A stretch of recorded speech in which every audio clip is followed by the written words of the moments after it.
जैसे कि GIT college है, गांव के बीच में है। इसके अलावा यहाँ के लोकल बच्चों को काफ़ी सुविधाएं मिलती हैं।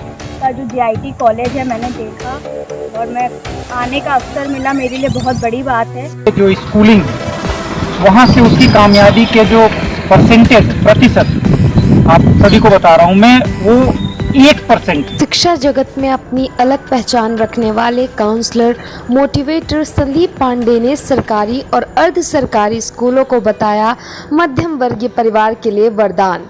उन्होंने कहा कि महंगाई के इस युग में बीबीए एमबीए जैसे प्रोफेशनल स्टडीज़ के लिए एक बहुत बड़ा अमाउंट लगता है। उस स्थिति में सरकारी स्कूल वरदान साबित हो सकते हैं। ऐसा ही एक कॉलेज मध्य प्रदेश में बोरावा जीआईटी है। नमस्कार, मैं ज्योति किरण रतन दैनिक दर्शन टीम के साथ हूँ आज जीआईटी बोरावा जिला खरगोन में। और ये एक ऐसा इंस्टीट्यूट है जो हायर सेकेंडरी स्कूल की शिक्षा के बाद में लड़कियों के लिए बहुत ही एक अच्छा परिवेश है शिक्षा प्राप्त करने का, जो आसपास के गांवों के कम से कम हज़ारों लड़कियों को इससे लाभ प्राप्त होता है। और यहाँ के गांव के लोग जो अपनी बच्चियों को डरते हैं शहर भेजने में, यहाँ पे बिना किसी डर के, बिना किसी परेशानी के आसानी से भेजने में निश्चिंत है और सुकून महसूस करते हैं। आज जहाँ जिस भारत देश में वैज्ञानिक महिलाओं के सहयोग से इसरो ने चंद्रयान चांद पर भेज दिया, वैसे समय में ग्रामीण परिवेश में शिक्षा कितनी मुश्किल है बालिकाओं के लिए, ये आज विचारणीय प्रश्न है। हमारे साथ में संजय सिंह, मीशा रतन और संदीप पांडे जी, तो इनसे हम बात करते हैं, जानते हैं कि क्या भविष्य है ग्रामीण परिवेश में शिक्षा का बालिकाओं के लिए। मैं संजय सिंह, उत्तर प्रदेश रायबरेली से। मेरा भी बिजनेस है और महिला सशक्तिकरण को देखते हुए मैंने एक एनजीओ भी अपना हीरा फाउंडेशन के नाम से बनाया है। जैसे मैं देखता हूं कि मेरे 2 बच्चे हैं और मैं उनको पढ़ाने के लिए 40 किलोमीटर दूर गया हूं। यहाँ पे देहात में आज मैं एमपी में आया हूँ, खरगोन ज़िला में, तो यहाँ पे देख रहे हैं कि काफ़ी खरगोन में तो बहुत ज़्यादा मतलब दूर दूर सारे कॉलेज हैं। लेकिन जैसे कि जीआईटी कॉलेज है, गांव के बीच में है। इसके अलावा यहाँ के लोकल बच्चों को काफ़ी सुविधाएं मिलती हैं। यहाँ के किसान लोग इतना वेयर नहीं कर सकते कि बाहर पढ़ाने के लिए, जिस हिसाब से यहाँ पे सुविधाएं हैं, इसी तरह डेवलपमेंट होना चाहिए। तो बालिकाओं की शिक्षा की बात करते हैं, हमारे साथ में मीशा रतन है। तो आपको कैसा लगा यहाँ आकर के कि शिक्षा बालिकाओं के लिए कितनी आवश्यक है? नमस्कार, मेरा नाम मीशा रतन है और मैं लखनऊ उत्तर प्रदेश से आई हूँ। और मैं यहाँ बोरावा में आके मुझे बहुत अच्छा लग रहा है। यहाँ का जो जीआईटी कॉलेज है मैंने देखा और मैं आने का अवसर मिला, मेरे लिए बहुत बड़ी बात है।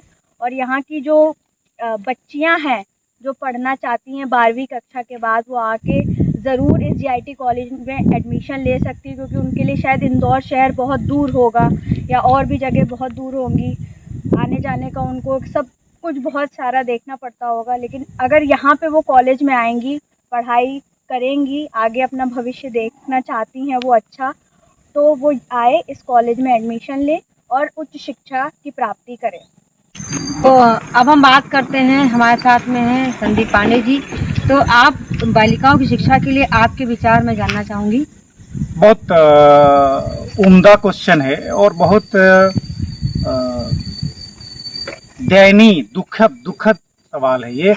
और सवाल ये उठता है कि मैं अभी आपको बताऊं, देखिए सबसे बड़ी बात क्या है कि हमारा जो परसेप्शन है वो ग्रामीण स्तर पे जो ग्रामीण शिक्षा में जो होना चाहिए, खास तौर पे कोई लड़की ग्रामीण स्तर पे जो स्कूलिंग है वहाँ से उसकी कामयाबी के जो प्रतिशत आप सभी को बता रहा हूँ मैं, वो 1% है। मतलब 100 लड़कियां अगर ग्रामीण परिवेश में कहीं भी पढ़ रही हैं तो एक 100 में से एक भी मैं ज़्यादा बोल रहा हूँ, आप ये 500,000 में से भी एक लड़की अगर होगी जो उच्च शिक्षा प्राप्त करके और अपने माँ बाप का नाम रोशन कर रही है, बाकी सब कहीं ना कहीं सिर्फ हाउसवाइफ बनने की तैयारी में है। उनके अंदर कोई एक्टिविटी नहीं है, कोई डिग्निटी नहीं है, कोई जोश नहीं है, ना कुछ करने की चाहत है। इसमें 2 लोग जिम्मेदार हैं।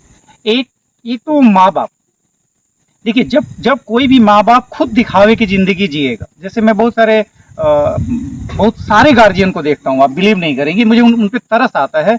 उनके बच्चे उनकी बात नहीं सुन रहे होते, लेकिन एक माँ जो है वो अपना एक बाप जो है अपना अलग ही जिंदगी जी रहा है।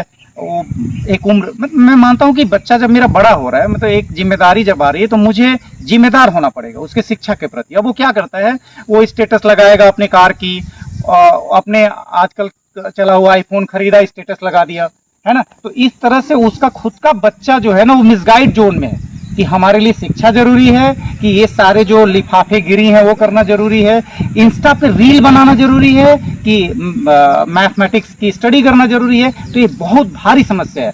और दूसरी जो सबसे बड़ी समस्या है वो ये है कि सुरक्षा की। एक जो ग्रामीण परिवेश में एक लड़की कोई हायर स्टडी के लिए बाहर जाती है, तो एक माँ बाप के अंदर बहुत बड़ा डर है।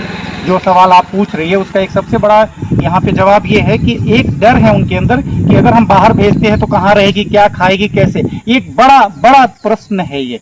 उस परिस्थिति में मैं निश्चित तौर पे आपको बताना चाहता हूँ कि स्वर्गीय सुभाष यादव जी ने, ये जो कॉलेज है, आप ये जरा फोकस करिए इसकी तरफ, अगर आप इस कॉलेज को दिखाएं तो ये जो JIT कॉलेज है ये गांव में है, मतलब एक गांव है ये। और उस गांव में अगर इस कैंपस को आप देखें तो आप हैरत करेंगे कि शायद जो यहाँ से इंदौर के जो हाईटेक कॉलेज हैं, लगभग उस तरह की सारी व्यवस्थाएं हैं यहाँ पे।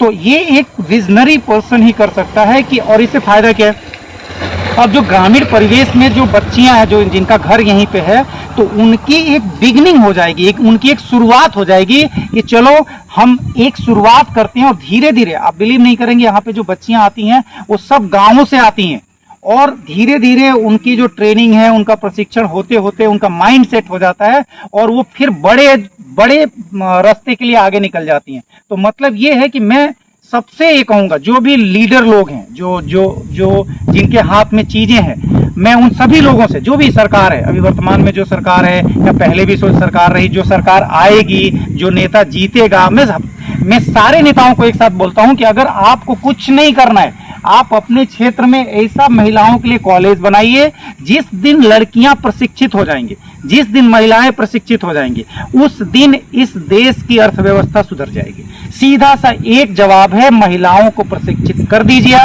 आपकी 90% जवाबदेही खत्म हो जाएगी।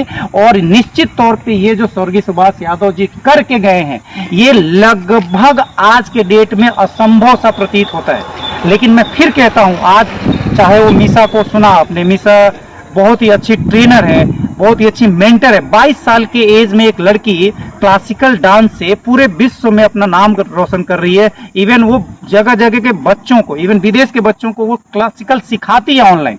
ये एक बड़ी बात है। आप उसके चैनल पे जाएंगे, जब आप मीसा रतन को आप सर्च करेंगे यूट्यूब पे, आप तो एक से एक इनकी एक्टिविटी पाएंगे क्लासिकल, जो आपको सोचने पे मजबूर कर देगी कि इतनी कम उम्र में इतनी मैच्योरिटी कैसे। तो निश्चित तौर पे इनके माँ बाप को इसका श्रेय जाता है। और आज इतनी दूर ये बेटी आई है बच्चियों को सिखाने, यहाँ कॉलेज में बताने कि आप अच्छी पढ़ाई करिए, डिसिप्लिन बहुत जरूरी है, एटीट्यूड का प्रॉपर होना बहुत जरूरी है, और माँ बाप का समझदार होना बहुत जरूरी है। मैं ये सारे मैसेज उन माँ बाप के लिए है जो दिखावे में, खुद के दिखावे में अपने बच्चों का भविष्य बर्बाद कर देते हैं। और सबसे बड़ी बात मैं आपको बता दूं, एक बात मेरा ये पर्सनल अनुभव है। आप 25, 22, 20 से 25 साल के बच्चों का सर्वे करा लीजिए। अगर आप 1 लाख बच्चों का सर्वे कराएंगे तो 2 लड़के मिलेंगे जिनको काम करना आता होगा, जिन्हें सोचना आता होगा, जिनको जो कह देंगे वो कर लेगा। अहंकार, बेवजह के खुराफात सब भरे हुए उनके दिमाग में। भैया स्किल नहीं होगा, नौकरी नहीं मिलेगी। ये बिल्कुल बकवास बात है कि हम विश्व गुरु बन जाएंगे, ऐसे नहीं बनेंगे विश्व गुरु। विश्व गुरु बनने के लिए ग्रामीण स्तर पर प्रशिक्षित करना पड़ेगा बच्चों को। और मैं दैनिक दर्शन चैनल की का भी आभार व्यक्त करता हूँ, खासतौर पे ज्योति मैम का आभार व्यक्त करता हूँ कि इन्होंने ये शानदार डिस्कशन रखा। बहुत बहुत धन्यवाद। ग्रामीण परिवेश में बालिकाओं की शिक्षा कितनी आवश्यक है, ये आपने आज जाना। तो मिलते हैं अगली बार अगले विषय